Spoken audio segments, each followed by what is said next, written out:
অসম আদিবাসী ছাত্ৰ সন্থা বিহালী আঞ্চলিকৰ উদ্যোগত উচ্চ আৰু উচ্চতৰ মাধ্যমিক বিদ্যালয়ত পাছ কৰা ছাত্ৰ ছাত্ৰীৰ অভিনন্দন বিশেষ অনুষ্ঠানত মই অতিথি হিচাপে আহি সঁচাকৈ ভাল লাগিলে আৰু যিটো পৰিৱেশ সঁচাকৈ ল'ৰা ছোৱালীৰ মাজত খুব ভাল এটা পৰিৱেশ দেখা পালোঁ আৰু দেখিছোঁ বাগিচাৰ ল'ৰা ছোৱালী মেক্সিমাম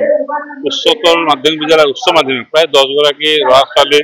ফাৰ্ষ্ট ডিভিজন পাছ কৰা লেটাৰ সহ 4টা 3টা পাছ কৰা ল'ৰা ছোৱালী আজি উপস্থিত আছিলে আৰু আদিবাসী ছাত্ৰ সন্থাই যিটো বিশেষ অভিনন্দন অনুষ্ঠান যিটো লৈছে সঁচাকৈ শলাগ ল'বলগীয়া ভাল তেওঁলোকক যি প্ৰেৰণা তেওঁলোকক আগবাঢ়ি যাবৰ কাৰণে যিটো সৎ সাহস দিছে অতি খুব ভাল লাগিছে অনুষ্ঠান থাকি ভাল লাগিছে আৰু বিভিন্নসকলে মতামত আগবঢ়াইছে এই সমাজখনক আগুৱাই যাবৰ কাৰণে আমাৰ শিক্ষা দৰকাৰ আছে আমি আগবাঢ়িব শিক্ষা অবিহনে আমি আগুৱাই যাব নোৱাৰিম শিক্ষা দীক্ষাৰে আমি আগবাঢ়ি গৈ সমাজখনক আদিবাসী সমাজখনক কেনেকৈ আগুৱাই লৈ যাব পাৰি চাহ জনগোষ্ঠী সমাজখনক কেনেকৈ আগুৱাই লৈ যাব পাৰি বিভিন্ন আলোচনা হৈছে গতিকে অনুষ্ঠানত মই নিজে থাকি অতিথি হিচাপে খুব ভাল লাগিছে আনন্দ লাগিছে আৰু ভৱিষ্যতে ল'ৰা ছোৱালীখিনিকো ছাত্ৰ ছাত্ৰীসকলক মই আশা কৰিছোঁ বা কৈছোঁ যে তেওঁলোকৰ ভৱিষ্যত উন্নতি হওক আগবাঢ়ি যাওক তাই কামনা কৰিছোঁ ধন্যবাদ আজি অসম আদিবাসী ছাত্ৰ সন্থা বিহালী আঞ্চলিক কমিটিৰ তৰফৰ পৰা আমি যি কৃতি ছাত্ৰ ছাত্ৰী হাই স্কুল পৰীক্ষাত উত্তীৰ্ণ হোৱা আৰু উচ্চতৰ মাধ্যমিক পৰীক্ষাত উত্তীৰ্ণ হোৱা যিসকল ছাত্ৰ ছাত্ৰী আছিলে তেওঁলোকৰ কাৰণে আমি বিশেষ অভিনন্দন অনুষ্ঠানটি অনুষ্ঠিত কৰিছিলোঁ আৰু আপোনালোকৰ যোগেদি আৰু এটা কথা ক'ব খোজো যে যিসকল ছাত্ৰ ছাত্ৰীক লোকে আমি ঢুকি নাপালোঁ সেই ছাত্ৰ ছাত্ৰীসকলক আমি ক্ষমা খুজিছোঁ আৰু তেওঁলোকক ইয়াৰ পৰাই আমি আপোনালোকৰ তৰফৰ পৰাই ক'বলৈ খুজিছোঁ যে তেওঁলোকক পঢ়া শুনাত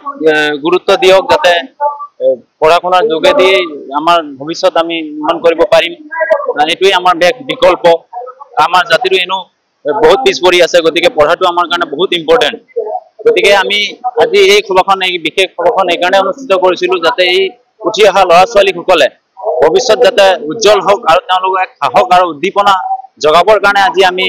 অসম আদিবাসী ছাত্ৰ সন্থা বিহালী আঞ্চলিক কমিটিৰ তৰফৰ পৰা এই সভাটি আহ্বান কৰিছিলোঁ আমি ইতিমধ্যে 100 পৰা 120 এনেকুৱা ছাত্ৰ ছাত্ৰীক আমি এতিয়ালৈকে বিভিন্ন অনুষ্ঠানটি আগবঢ়াইছোঁ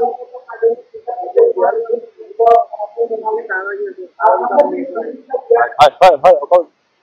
ইয়াত গাঁও বুলিয়ে নহয় চাহ বাগিচা অঞ্চলত যিসকল দুখীয়া দৰিদ্ৰ লোকৰ যিসকল ল'ৰা ছোৱালী আছিলে তেওঁলোকক আমি আমন্ত্ৰণ জনাইছিলোঁ আৰু কিছু সংখ্যক ছাত্ৰ ছাত্ৰীলৈকে হয়তো আমি গৈ নাপালোঁ তাৰ কাৰণে আমি আপোনালোকৰ যোগেদি তেওঁলোকক আমি ক্ষমা খুজিছোঁ